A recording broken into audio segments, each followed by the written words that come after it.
I have successfully become a 40-hour-a-week casino table games dealer for what serves as my current primary income, and I'm excited to provide the update for you guys when it comes to that aspect of my life, because it's been a while since I've spoken about it. I think the last time I approached YouTube on the topic was when I went on YouTube live stream practicing my BJ skills.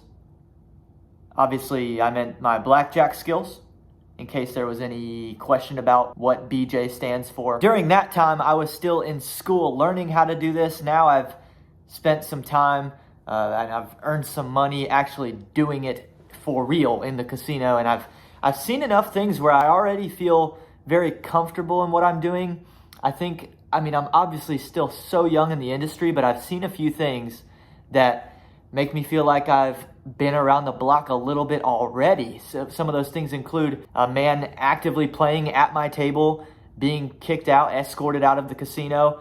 We had a fire alarm evacuation where we had to clear everybody out of the building. My very first shift, the first shift when I was still part-time, the first time I was on the table was when I got a $30,000 buy-in from one individual. And probably the most interesting circumstance around my employment so far was when I had somebody break the rules of the casino at my table without me knowing, by filming me. And this happened to several of our dealers, by the way, not just me, but we have a no phones at the table rule, and that apparently is not how he was recording me. He was recording me on Google Glasses, which I did not recognize, because I don't own a pair of these myself. I didn't know anything about them, but now I'm on TikTok and Instagram dealing a hand of baccarat. Listen, I don't know if I'm even supposed to share this. I'm going to share just a brief clip of it since it's already on the internet. It hasn't been taken down yet, and I'll blur out anybody's face other than mine that may be in the video. Really quickly, here's me dealing a hand of baccarat. This ends up being a winning bet for this guy that uploaded the clip on the internet. Pre-tip! Come on! Player! By the way, this caption bothered me because I don't lie about stuff like this in my videos where I'm gambling. He says $1,000 bet here. That looks to me like 6 black chips and 200 in green on top for an $800 bet. If we zoom in and look really close, I don't know that for sure. What I do know for sure is $1,000 is not a max bet on my table. It's a $5,000 max bet. Either way, this guy's lying, and I don't like liars. Natural natty. It's a natty 8. Player. Shows 5. 210. Come on. Has 1. 1.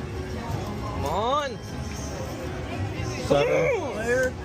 Let's go! So since I don't have any video footage myself, since that would be majorly against the rules for me to share something like that, I'm sharing that since it's already out there, and it provides the proof and the evidence that I'm actually doing what it is I'm telling you guys in this video that I'm doing.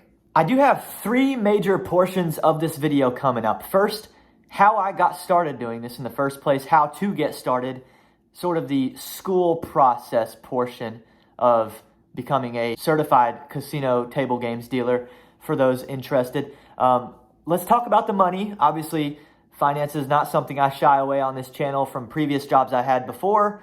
Nothing's different for me now. I'll talk about exactly the money I'm making doing this now. And finally, the things that I didn't expect when I took this job.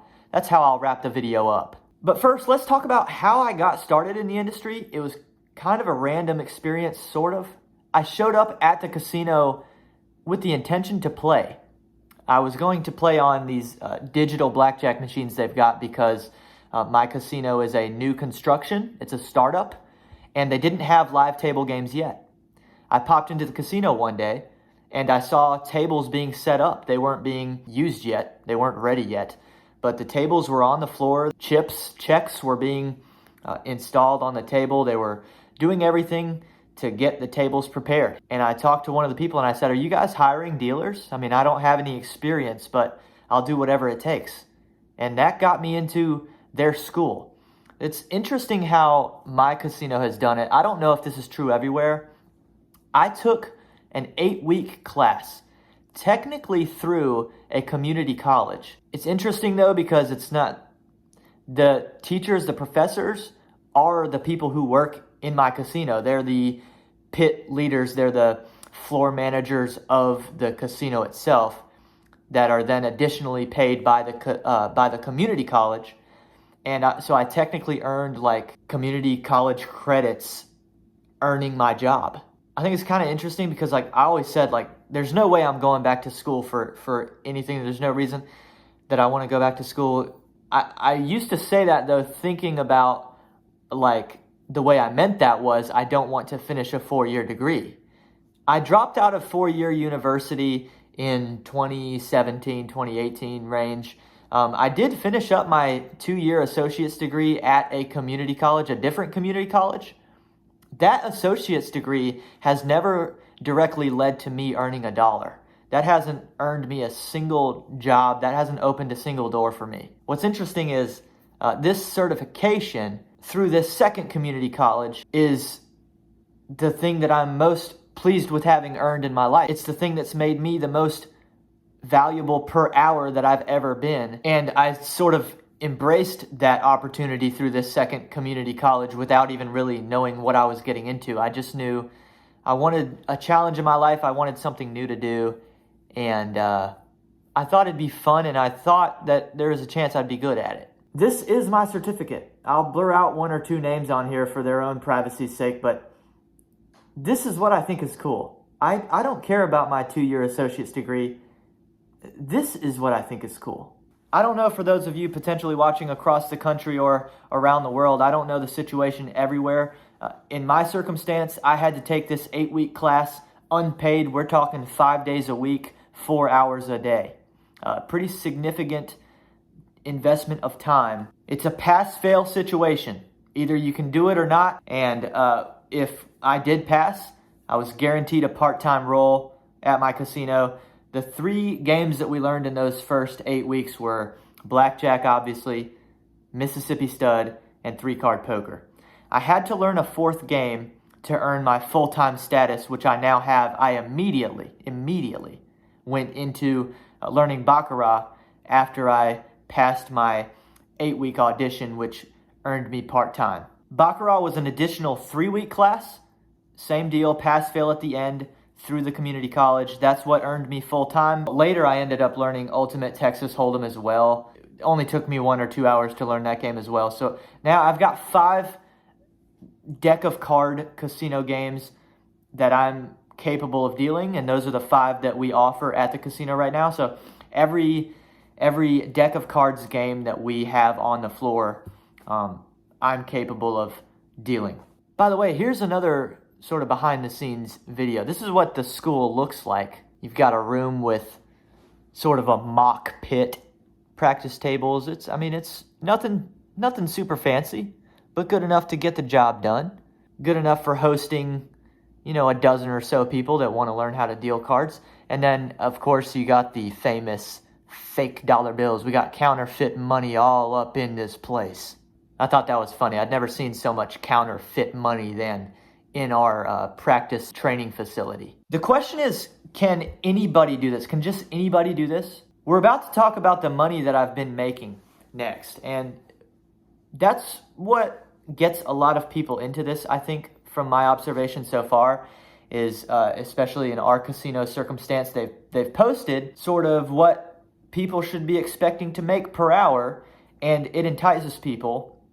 It entices people based on the money.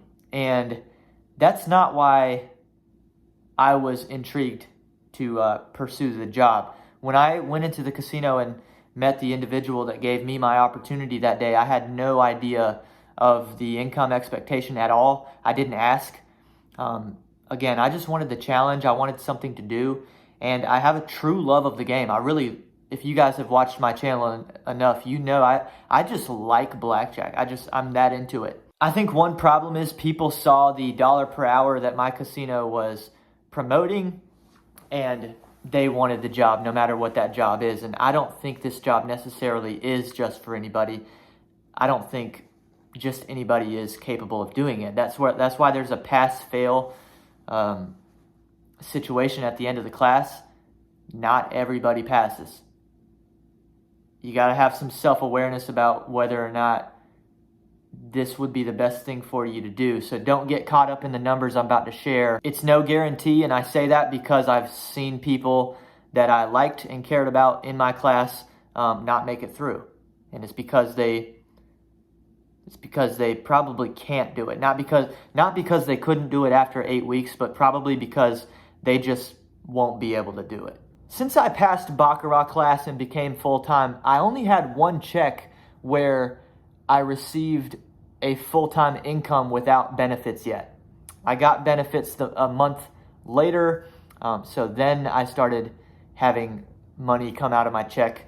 But I had one check where I had 80 hours paid in full, and that check was for over $2,100 post-taxes. You can kind of do the math on that for what the hourly rate would be. When the benefits kicked in, my take-home pay dropped to like $1,400 or $1,500 a week. I pay somewhere between $400 and $500. That covers the benefits for both my wife and I. She's on my plan now. And then there's additional things withdrawn from that check as well. So even though I'm only bringing home $1,400 or $1,500 every 2 weeks now, there's $460 coming out being put into our HSA, which will eventually grow tax-free.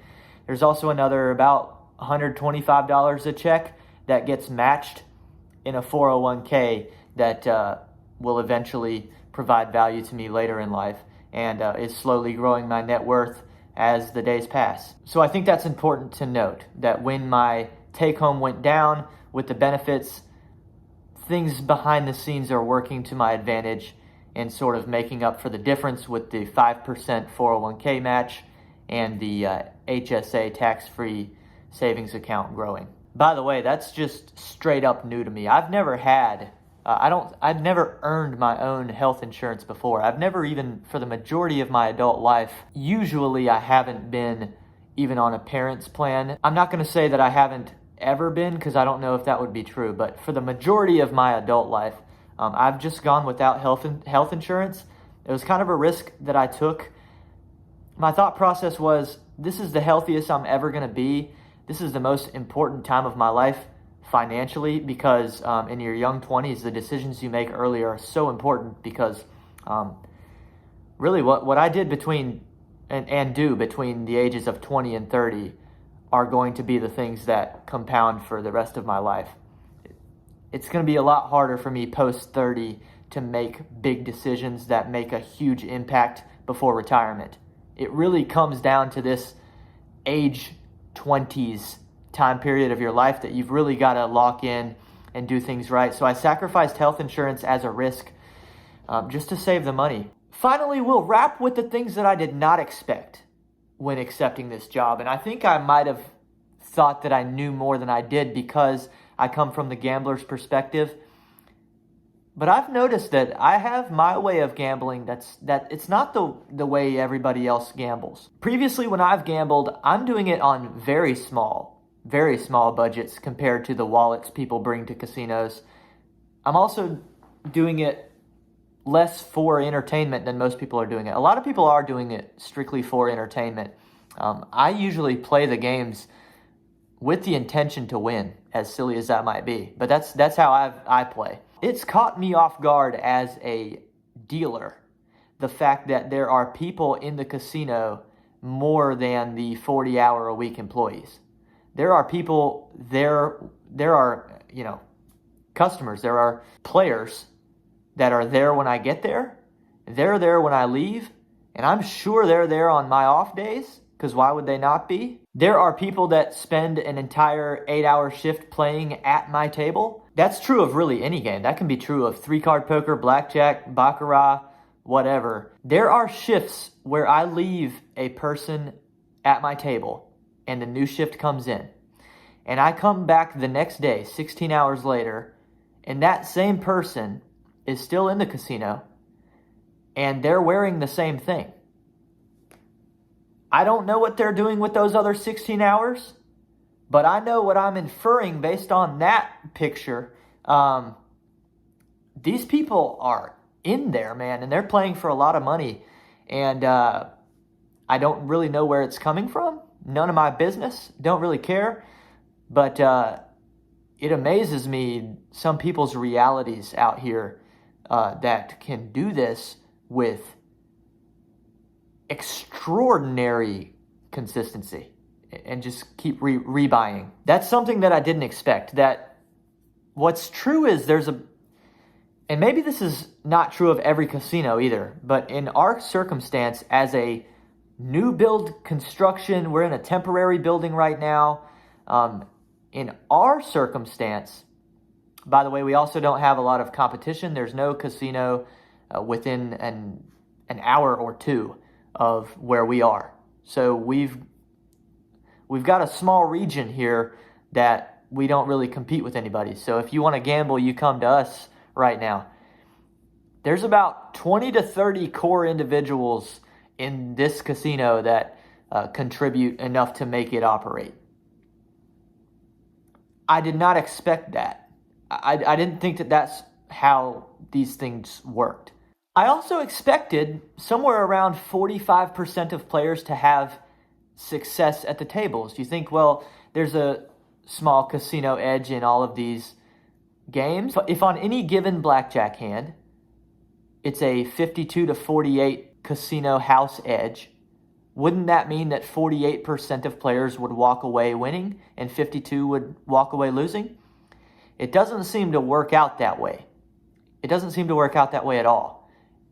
It seems from my much larger sample size at tables at this point that 90+% easily are walking away losers.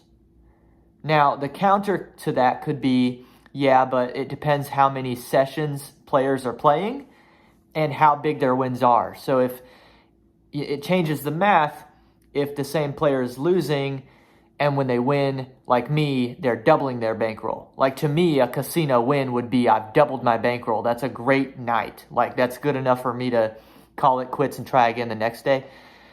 Maybe some people approach it like they're trying to 10x their bankroll. And maybe that's why I'm seeing so many people fall short 90+% of the time because they're just not reaching. But when they do reach that 10x, that's where they earn back on the casino. Maybe that's true, but man, I'm seeing a much more lopsided house edge in the end than exists on a single hand basis. It's interesting to me that my playing style, when I do return to a casino as a player next time, my playing style has changed drastically based on being a dealer on the other side of the table and seeing such a large sample size and seeing where it is people make mistakes. I'll play differently next time. Anyway, I hope you guys enjoyed the update. I want to be more attentive to YouTube than I have been. I owe it to you guys to speak to you more often.